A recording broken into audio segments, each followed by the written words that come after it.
আমন্ত্রণ জানাচ্ছি crown cement 10-এর কথা দেশের কথা অনুষ্ঠানটি পরিচালনা পরিকল্পনা আছেন জনাব এ কেম পাটোয়ারি, উপস্থাপনা আছে আমি সিনহা এম সাইদ।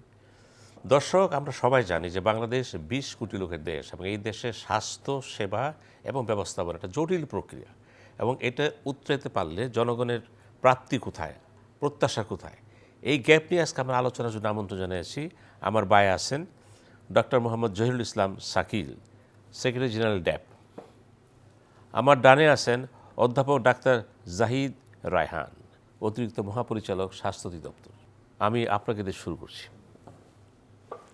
এই যে আমাদের দেশের স্বাস্থ্যসেবা, যেটা প্রত্যেক সরকার যখনই আসবে এই স্বাস্থ্যের উপর জোর দেয়, বাজেট আসে, টাকা আসে, কিন্তু জনগণের যে কাঙ্ক্ষিত প্রত্যাশা স্বাস্থ্যের সেবা, বিশেষ করে আমরা দেখতে পাচ্ছি যে মেডিকেল কলেজগুলো যে অবস্থা, হাসপাতালের যে অবস্থা, এই সার্বিক ব্যবস্থার প্রত্যাশার সাথে প্রাপ্তির এই গ্যাপটা, আপনি যেহেতু ড্যাবের সেক্রেটারি জেনারেল, আপনার দৃষ্টিতে কোথায় ত্রুটি বিচ্যুতি আছে? আপনি যে কোশ্চেনটা করছেন, প্রশ্নটা, সেটা একটি সমসাময়িক গুরুত্বপূর্ণ কোশ্চেন। টেলিভিশন মিডিয়ায় এখন এটা একটি হট টপিকস। আমরা এটাকে এক দৃষ্টিতে দেখলে হবে না, আমরা এটা বিভিন্ন দৃষ্টিতে দেখতে হবে। সেই দৃষ্টিগুলো হলো আমাদের আর্থসামাজিক অবস্থা, আমাদের বর্তমান স্বাস্থ্যের অবকাঠামো, জনগণের প্রত্যাশা, হেলথ সেক্টরের লোকবল, জনবলের বিভিন্ন জিনিস অনুযায়ী যদি আমরা বলি, একটা বিরাট গ্যাপ আছে। সেই গ্যাপটা কি? জনগণ যে প্রত্যাশা করতেছে সে অনুযায়ী বাংলাদেশ সরকারের স্বাস্থ্য বিভাগ সেই সেবাটা দেওয়ার জন্যে প্রস্তুত কিনা, প্লাস এটার সক্ষমতা কতটুকু, সেই বিষয় অনুযায়ী যে আপনি চিন্তা করেন, আমি বলবো যে বর্তমান বাংলাদেশের স্বাস্থ্যসেবার লোকবল, জনবল পরিস্থিতি অনুযায়ী বাংলাদেশে 20 কোটি মানুষের স্বাস্থ্যসেবা দেওয়ার জন্য খুবই অপ্রতুল। যার জন্যে একজন মানুষ তার স্বাস্থ্যসেবা পাওয়ার জন্য যে চিন্তা, স্বাস্থ্যসেবা পাওয়ার জন্য যে প্রত্যাশা, আমাদের এই হেলথ সেক্টরের হসপিটাল, বিশেষ করে আমাদের উপজেলা হেলথ, ডিস্ট্রিক্ট লেভেলের এবং টার্সিয়ারি লেভেল ঢাকায়, সেটা যে সেবা সেই সেবা পাচ্ছে না। যার জন্যে তারা বিভিন্ন অভিযোগ, বিভিন্ন সমস্যা ক্রিয়েট হচ্ছে। আমি যদি উদাহরণ হিসেবে বলি, ঢাকা মেডিকেল কলেজের 1500 বেডের হসপিটাল, সেখানে রুগী থাকে 3000, 3500 ফ্লোরিংয়ে রুগী থাকে।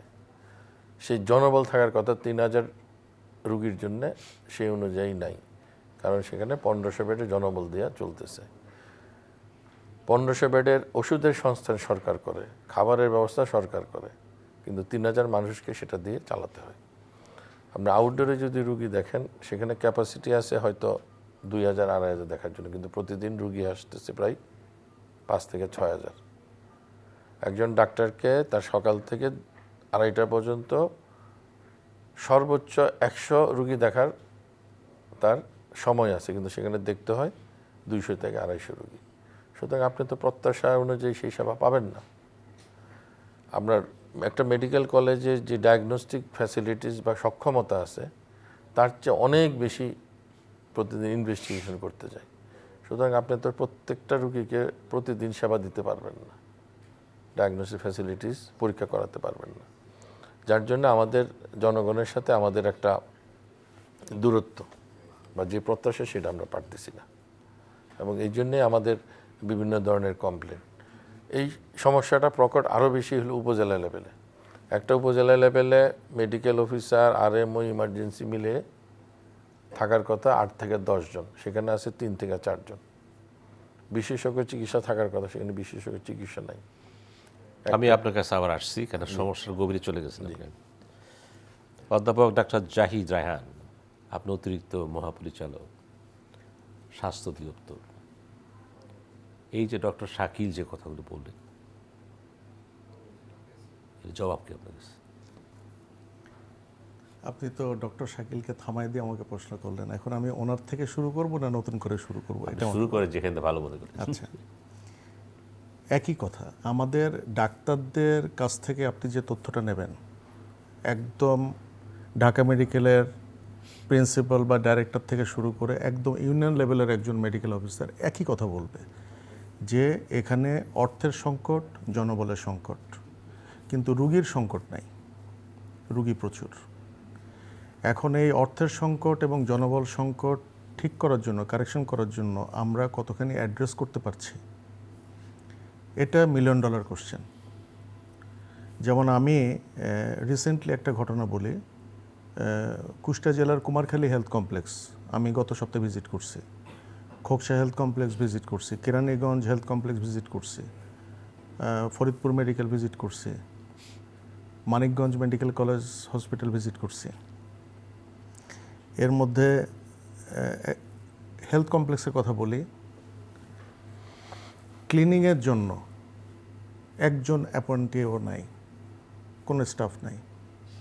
এত বড় বড় ঘাস হয়ে গেছে, জঙ্গল হয়ে গেছে, কোনো স্টাফ নাই, 4th ক্লাস এমপ্লয়ি নাই, ডাক্তারের সংকট, নার্স নাই, ওটি একটা চালু আছে, অ্যানেস্থেসিওলজিস্ট নাই,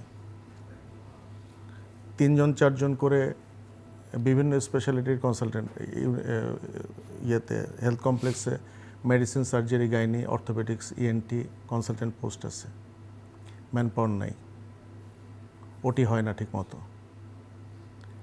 এখন আমাদের হেলথের প্রধান সমস্যা হলো যে ওখানে কেন ওয়াশরুমটা পরিষ্কার হয় নাই, ওয়াশরুমের দরজা কেন ভাঙা, রাস্তাঘাট কেন পরিষ্কার না, অ্যান্সারেবলকে অনলি এ ডক্টর। কিন্তু একজন ডাক্তারকে যদি এত কিছু খেয়াল করতে হয়, তার যে মেন ফোকাস, যে ওয়ার্কিং যে ইয়েটা, সেটা তো সে পারবে না সেটা করতে। এবং এরকম নজির দুনিয়ার কোথাও নাই যে হাসপাতালের বাথরুম কেন ময়লা, এটা জবাবদিহি করতে হবে ডাক্তারকে, হাসপাতালের দরজা কেন ভাঙা, এটা জবাবদিহি করতে হবে ডাক্তারকে। অতি হাস্যকর একটা বিষয়। We are practising on this. আচ্ছা, এখানে আপনার অ্যাডমিনিস্ট্রেশন কোথায়? এটা তো অ্যাডমিনিস্ট্রেশন কাজ, অ্যাডমিনিস্ট্রেশন ডাক্তার করতে হবে। অ্যাডমিনিস্ট্রেশনের কাজ যেমন ধরেন, আমি একদম গ্রাসরুট লেভেলের কথাই বলি, হসপিটালের কথা না বলি। একটা উপজেলা হেলথ কমপ্লেক্সে যিনি হেলথ অ্যাডমিনিস্ট্রেটর, উনি একজন ডাক্তার, থানা হেলথ অ্যাডমিনিস্ট্রেটর, কিন্তু ওনার কাজের ক্ষেত্র, কাজ করার ক্ষেত্রটা খুবই লিমিটেড। যেমন ওনার সুইপার নাই, ওনার ক্লিনলিনেসের জন্য যে ফান্ডের দরকার, এই ফান্ডটা ওনার নাই। ওনার একটা গাড়ি বরাদ্দ আছে, গাড়ির কোনো ইঞ্জিন মেশিনারি নষ্ট হয়ে গেলে ওটার ফান্ড কিভাবে আসবে, আমি শিওর উনি এখন এটা অ্যান্সার করতে পারবেন না, কারণ যে প্রোগ্রামের আওতায় টাকাগুলো আসতো সেই প্রোগ্রাম বন্ধ করে দিয়েছে গত ইন্টারিম গভর্নমেন্ট। 2 কোটি টাকা দামের গাড়ি, তেল নাই। তো ওনাকে আপনি হাত পা বেঁধে ওখানে বসায় দিয়েছেন, উনি কী করবেন? উনি হেলথ অ্যাডমিনিস্ট্রেটর, নো ডাউট। ঠিক একই সাথে আপনি যদি উপজেলা প্রশাসন দেখেন, একজন টিএনওর অফিস, ওনার সেট আপ, ওনার অ্যাডমিনিস্ট্রেটিভ পাওয়ার আকাশ পাতাল, এটা কম্পারেবলই না। আমার সিভিল অ্যাডমিনিস্ট্রেশন যদি একভাবে চলে, আমার হেলথ অ্যাডমিনিস্ট্রেশনও কিন্তু একইভাবে চলতে হবে। সেই অ্যাডমিনিস্ট্রেশন চালানোর জন্য যে লজিস্টিক্স, আমি আজকে এই মিডিয়াতে কনফিডেন্টলি বলতেছি, এটা পলিসি মেক করা, সিদ্ধান্ত নেওয়া এবং এগুলোর ইউটিলাইজ করার জন্য যা কিছু দরকার তার কোনোটাই হেলথ অ্যাডমিনিস্ট্রেটরদের দেওয়া হয় না। এবং ড্যাবের মহাসচিব, উনি এই হেলথ সেক্টরের লিডার, উনিও বলুক, উনি একমত হবেন। আপনি যাকে প্রশ্ন করবেন একমত হবেন। এবং আমি আজকে একটা বলি, হয়তো আমার এই প্রোগ্রামটা আমাদের শ্রদ্ধেয় মন্ত্রী মহোদয় দেখবেন, রাজশাহীতে 11 দিনে 31 জন ডাক্তার মারা গেছেন। 31 জন ডাক্তার বলতেছি, শিশু মারা গেছেন। শিশু মারা গেছে। তো এটা কেন মারা গেল উনি প্রশ্ন করছেন, এটা খুবই যৌক্তিক প্রশ্ন। কিন্তু এর সাথে এই জিনিসটা আমাদের দেখতে হবে যে রাজশাহী মেডিকেল কলেজ হসপিটাল বাংলাদেশের oldest medical college, prestigious medical কলেজগুলোর মধ্যে একটা, কিন্তু 8টা মেডিকেল কলেজের একটা। সেখানে কোন জিনিসগুলো আছে, কোন জিনিসগুলো নাই, সেগুলোর রিকোয়ারমেন্টস কতভাবে সরকারকে জানানো হয়েছে, মন্ত্রণালয়ের প্রস্তাব পাঠানো হয়েছে কত বছর ধরে কি কি জিনিস নাই, আমাদের কি কি দরকার, সেগুলো যদি একটু দেখা হতো তাহলে হয়তো বোঝা যেত যে যে বাচ্চাটা অক্সিজেনের অভাবে মারা গেছে তার অক্সিজেন সিলিন্ডার নাই, যার আইসিইউ লাগবে তার আইসিইউ সেট আপ নাই। বাংলাদেশে এই পর্যন্ত জানা মতে 13টা হসপিটালে 20 বেডের আইসিইউ সেট আপ রেডি। সেগুলো 2025 সালের জানুয়ারি মাসে সেগুলোর ফান্ড অ্যালোকেশন বন্ধ হয়ে গেছে। আমি আসবো আপনার কাছে। ফান্ড অ্যালোকেশন বন্ধ হয়ে গেছে। জনাব ডাক্তার শাকিব, বাস্তবতা বাস্তবতাই, কল্পনা কল্পনাই। আপনি ড্যাবের নেতা, আপনার পাশাপাশি বোঝা যাচ্ছে আপনি বিএনপি রাজনীতির সাথে সম্পৃক্ত আছেন। এই যে রাজনীতির স্লোগান চিকিৎসা চাই, চিকিৎসা দেব, এখন তো আপনারা ক্ষমতায় এসে গেছেন, এখন এই কথা বলা যাবে না যে দেব, মানুষ চাবে এটা। এখন আমার এই আপনার ডক্টর জাহিদ রায়হান যে কথাগুলি বললেন, উনি তো সমস্যা ফেস করতেছেন, উনি তুলে ধরছেন, কিন্তু এইগুলি যদি সমাধান করতে হয় এখানে মন্ত্রী কী করতে হবে? শুধু মন্ত্রী চিৎকার করলেই হবে, না রাষ্ট্রীয় পর্যায়ে আরও বৃহত্তর ভূমিকা থাকবে? ধন্যবাদ আপনাকে। বিএনপি গভর্নমেন্ট আসছে 1 মাস কয়েকদিন। এই 1 মাস কয়েকদিনের মধ্যে কিন্তু স্বাস্থ্য সেক্টরে আমূল পরিবর্তন করা সম্ভব না। তবে আমরা আমাদের উপস্থিতি, আমাদের কর্মের প্রতি নিষ্ঠা, আমাদের কর্মের দায়িত্ববোধে আমরা হয়তো পরিবর্তন করতে পারবো। আজকে যে কথাগুলো আসছে আইসিইউ নিয়ে, 3 মাসেও আইসিইউ করা সম্ভব না, কারণ এটার যন্ত্রপাতি লাগবে, সেগুলো বাংলাদেশে অ্যাভেলেবল করতে হবে। সবচেয়ে বড় কথা, এটার পিছনে যারা কাজ করবে ম্যান পাওয়ার, সেই ম্যান পাওয়ার তো আমাদের নেই। আমরা একটা আইসিইউ চালায় আমি যদি এখন একজন মেডিকেল অফিসারকে দিয়ে দিই, সেই আইসিইউ চলবে, কিন্তু সেখানে কাঙ্ক্ষিত সেবা পাওয়া যাবে না। সুতরাং এটার একটা পরিকল্পনা লাগবে, এবং বর্তমান গভর্নমেন্ট সেই পরিকল্পনা নিচ্ছে, সবাই চেষ্টা করতেছে, কিন্তু এটাকে অবশ্যই স্লোলি আগাইতে হবে। আপনি এখন যদি সব জায়গায় যদি বলেন যে আমি আইসিইউ দিয়ে দিব, সেটা সম্ভব হবে না। আজকে যে কথাটা আসছে বার্নিং ইস্যু, ঢাকার মধ্যে সংক্রামক ব্যাধি হাসপাতালে মিজিলস আক্রান্ত বাচ্চা একটা মারা যাওয়ার পর, ঘটনার পরে ঢাকায় সেটা পারা গেছে। কেন পারা গেছে? সেটা অলরেডি এক্সিস্টিং একটা আইসিইউ ছিল, সেটা অর্থায়ন করতো একটা এনজিও, তারা বন্ধ করে দিছে। বাট সব কিছু কিন্তু সেখানে এক্সিস্টিং ছিল, যার জন্য 2 জন মেডিকেল অফিসার, একজন বিশেষজ্ঞ আইসিইউ বিশেষজ্ঞ দেওয়াতে কিন্তু সেটা চালু হয়ে গেছে। রাজশাহী যে ঘটনাটা আসছে, এটা তো একদিনে হয় নাই। আজকে আমার মন্ত্রী সাহেব উনি কয়েকটা কোম্পানির কাছে বা সুরিত ব্যক্তির কাছে চাইছে, ওনাকে দিয়ে দিছে। এটা যদি রাজশাহী থেকে চাইতো সেটা পাইতো না। ওনার কিন্তু নির্ভর করতে হবে সরকারের উপর, সরকারের কাছে সেটা রিকুইজিশন হয়তো দিছে বা দিছে কিনা সেটা দেখার বিষয়। কিন্তু এই জন্য তো একবারে সবাইকে ঢালাওভাবে বলা যাবে না। আর একটা জিনিস হলো, আপনি জাজমেন্টাল হইতে পারবেন না। হ্যাঁ, সেটা কিভাবে সমাধান করা যায় সেটা চেষ্টা করতে হবে। সেই চেষ্টায় অবশ্যই আমার সরকার, বর্তমান সরকার এবং মন্ত্রী সাহেব আন্তরিক, কিন্তু এটা কাউকে প্রতিপক্ষ করে বা সবাইকে দোষারোপ করলে তো সেটা হবে না।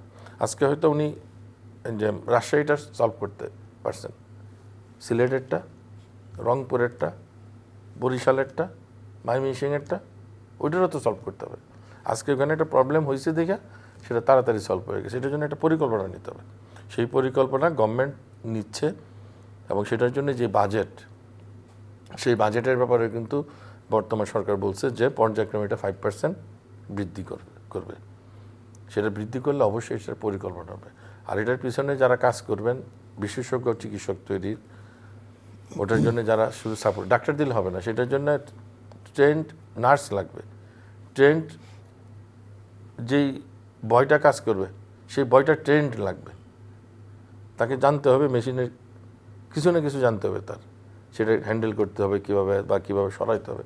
সেই টোটাল যদি আপনার কাজ যদি আমরা না করতে হবে সমন্বিতভাবে, আইসিইউ করলে কিন্তু সেটা হবে না। আর আইসিইউ তো সমস্যার সমাধান না। আজকে বাচ্চাগুলো কেন মারা গেল, কি কারণে হইল, বাংলাদেশে মিজেলস কেন হইল?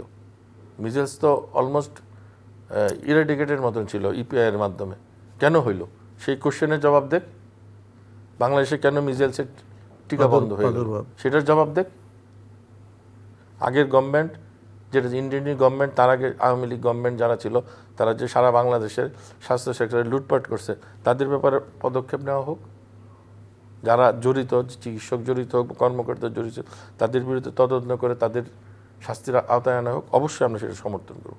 কিন্তু শুধু চিকিৎসকদের দোষ দিয়ে, যারা এটা ম্যানেজমেন্টে আছেন, যারা এই আইসিইউর জিনিসপত্র কিনে কোটি কোটি টাকা দুর্নীতি করলো, তাদের কোনো বিচার হবে না। একজন ডাক্তারকে শুধু সরাসরি দোষ দিয়ে তো আপনি পারবেন না।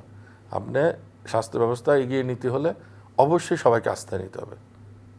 চিকিৎসকদের আস্থায় নিতে হবে, কর্মকর্তা কর্মচারীদের আস্থায়, নার্সদের আস্থায় নিতে হবে। আপনি 10 জন চিকিৎসক দিয়া 100 জন চিকিৎসকের কাজ করাবেন, ফল্ট হবেই। আপনার কাছে আমি আসবো। অধ্যাপক ডাক্তার জাহিদ রায়হান, সমস্যাগুলি খুবই জটিল, আমরা যত তাড়াতাড়ি বলি সমাধান সম্ভব না, এবং এই পদ্ধতি করতে গেলে প্রচুর অর্থ প্রয়োজন। অর্থ, জনবল এবং ট্রেনিং। জনগণ প্রত্যাশা করবে, আপনারা সেটা মিট আপ করবেন। এতে এই যে সমস্যাগুলি দাঁড়ায় গেছে, আপনার কি মনে হয় স্বাস্থ্য খাতে বাজেট বাড়ালেই তাড়াতাড়ি কিছু হয়ে যাবে? এটা এক কথায় উত্তর হলো না, হবে না। পলিসি মেক করতে হবে। আপনি যদি একটা নির্দিষ্ট পরিকল্পনা করেন, যেই পরিকল্পনাটা minimum more than 10 years or 15 years, এই ছাড়া, এবং এই পরিকল্পনার কোনো রকম ইন্টারাপশন হবে না, কোনো রকম ব্যত্যয় হবে না, এই পরিকল্পনা কেউ কখনো চেঞ্জ করতে পারবে না, তাহলে হয়তো 15 বছর পরে আপনি স্বাস্থ্য ব্যবস্থাটাকে একটা সম্মানজনক জায়গায় নিতে পারবেন। কারণ আপনাকে একটা ছোট উদাহরণ দিই, যেমন একটা পেশেন্ট আইসিইউর অভাবে মারা গেল, তো আইসিইউ আপনি ভেন্টিলেটর সেট আপ আপনি 5 দিনে তৈরি করে ফেলতে পারেন আপনার যদি টাকা থাকে। কিন্তু ডক্টর শাকিল যেটা বললেন, ম্যান বিহাইন্ড দ্য মেশিন, ওখানে যিনি স্পেশালিস্ট থাকবেন, ওনাকে স্পেশালিস্ট হতে তো 15 বছর সময় লাগে, 15 ইয়ার্স, 12 to 15 ইয়ার্স। তো এখন এক্সিস্টিং যে আমার স্পেশালিস্ট পাওয়ারটা আছে, সেটাকে আপনাকে প্রায় ডবল করতে হবে, কারণ আমার ম্যান পাওয়ার 50%। 30,000 সরকারি ডাক্তার, সরকারি স্থাপনাগুলোতে 50% প্রায় কম। আপনার 60,000 সরকারি ডাক্তার দরকার। এর মধ্যে ধরেন 10% স্পেশালিস্ট। এই 10% নতুন স্পেশালিস্ট তৈরি করতে আপনার 15 বছর সময় লাগবে, নাহলে আপনি এই কাজগুলো করতে পারবেন না। আমি একটা ছোট উদাহরণ দিই। মন্ত্রী মহোদয় অত্যন্ত মানে উনি দিনরাত এক করে ফেলে কিন্তু উনি দৌড়াচ্ছেন। উনি হয়তো চিন্তা করছেন এইভাবে জিনিসটার সমাধান হয়ে যাবে।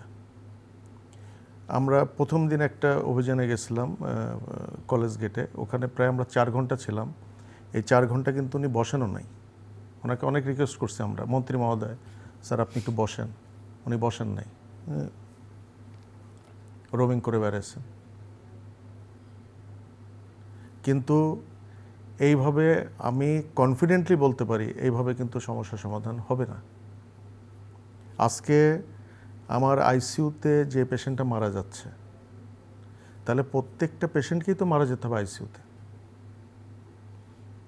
বাংলাদেশে ডেথ রেট যদি আমি ধরি যে এভরিডে ডেথ রেট 0.5%, এই 0.5% পেশেন্টকে তাহলে আমাকে আইসিইউতে দিতে হবে, আইসিইউ থেকে ডেথ ডিক্লারেশন হবে। এটা উন্নত বিশ্বে হয় না। সুতরাং সমস্যা ওখানে না। ভয়ঙ্কর তথ্য উঠে আসছে মিজেলসের। এখানে 50%, হ্যাঁ 50% false statement documented, 33% drop out. 9 মাসে আমরা মিজেলসের ভ্যাকসিন দেওয়া শুরু করি, কিন্তু যেই বাচ্চাগুলো এফেক্টেড এবং মারা গেছে এরা সব 9 মাসের নিচে। তার মানে এখানে প্রশ্ন চলে আসতেছে, ম্যাটারনাল হেলথ, নিউট্রিশন, ইন্ট্রাইউটেরিন ম্যানেজমেন্ট, এগুলো সব কিছুর মধ্যে ধস নেমে গেছে। এগুলো নিয়ে কেউ কোনো চিন্তাভাবনা করেনি, লুটপাটে দেশটা শেষ করে ফেলছে। এখন মেজেলসের রুগী আমরা জায়গা দিতে পারছি না ইনফেকশাস ডিজিজ হসপিটালে। আপনি যদি এখন যান দেখবেন যে ফ্লোরে সিঁড়িতে বাচ্চাদেরকে নিয়ে বসে আছে। আপনাকে ধন্যবাদ, খুব মর্মান্তিক দৃশ্যের অবতারণা করলেন। জনাব শাকিল রায়হান, আমরা কি করতে পারি তাহলে?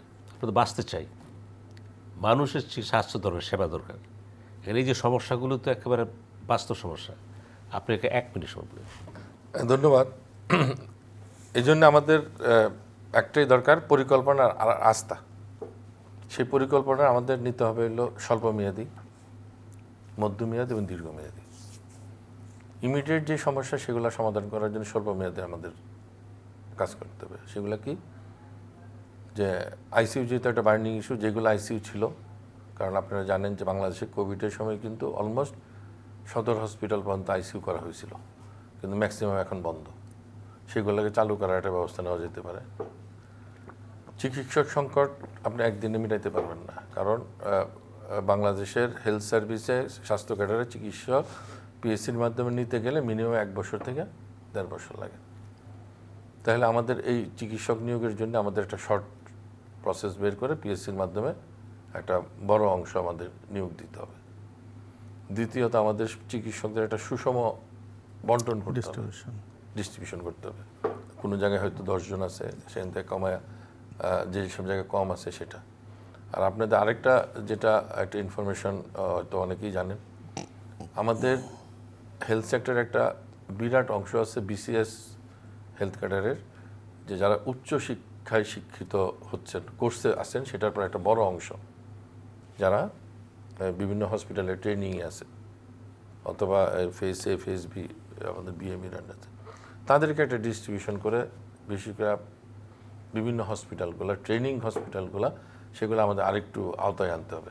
সদর হসপিটালে ট্রেনিং হয় সেটার একটা ব্যবস্থা করতে হবে। একটা ছেলে উপজেলায় যদি কাজ করে, তার সেখানেও 6 মাসের ট্রেনিংয়ের একটা ব্যবস্থা করলে দেখা যাবে যে আমাদের ছেলের উপজেলা যায় কাজ করতে উৎসাহিত বোধ করবে। এটা একটা কাজ করা যায়। আর অবশ্যই বর্তমান রাজনৈতিক সরকারের সদিচ্ছা লাগবে, এবং সেই সদিচ্ছাই বর্তমান গভর্নমেন্টের আছে, এবং সেটা সময় দিতে হবে। আপনি একদিনে সম্ভব না, সময় দিতে হবে। আপনাকে ধন্যবাদ, যথেষ্ট ভালো বলেছেন। আপনাকেও ধন্যবাদ, যেহেতু আমাদের সময় সংক্ষিপ্ত শেষ হয়ে আসছে। দর্শক, আমরা এতক্ষণ শুনছিলাম স্বাস্থ্য ব্যবস্থাপনা হালচাল। এই বিষয়ে কথা বলছিলেন দেশের 2 জন অত্যন্ত দক্ষ চিকিৎসক, এবং তারা কোনো ব্যাপারে হাইড অ্যান্ড সিক করেন, যা সত্য তাই বলেছেন, এবং সাহস নিয়ে বলেছেন আমরা যদি সত্যিকার সমস্যার সমাধান চাই 15 বছর লাগবে। যদি আমরা পুরো সেটটা ঠিক করতে চাই, আমাদের ধৈর্য দরকার, অর্থ দরকার, এবং মেধা দরকার। এগুলো আসলেই জনগণের প্রাপ্তি চলে আসবে। জনগণের প্রত্যাশা থাকতেই পারে প্রাপ্তি, তারপর জনসংখ্যা বেড়ে যাচ্ছে। এই যে কথাগুলি বলেছেন, এই কথাগুলির ভিতর দিয়ে যে সত্য তুলে ধরেছেন, এই সত্য যাচাইয়ের দায়িত্ব আপনাদের। আমরা আশা করি ভবিষ্যতে আবার দেখা হবে। ধন্যবাদ।